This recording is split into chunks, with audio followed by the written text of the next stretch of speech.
Hello guys, in this video I'm going to show you how to turn on combined tracking mode on the Avenza Maps application.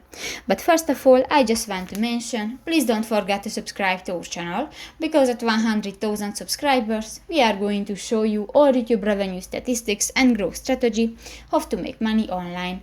So let's jump into it. First of all, open the application on your device.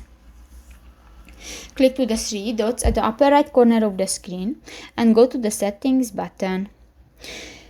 In the settings section you can find the GPS settings under the manage symbol set, and here go to the third section, the GPS track setting, and here you can find the combined tracking mode, and if you want to enable, just click to the next gray circle icon, and if it will be turned orange, this function will be enabled. So that's pretty much it for this video, guys. See you in the next one. Bye bye.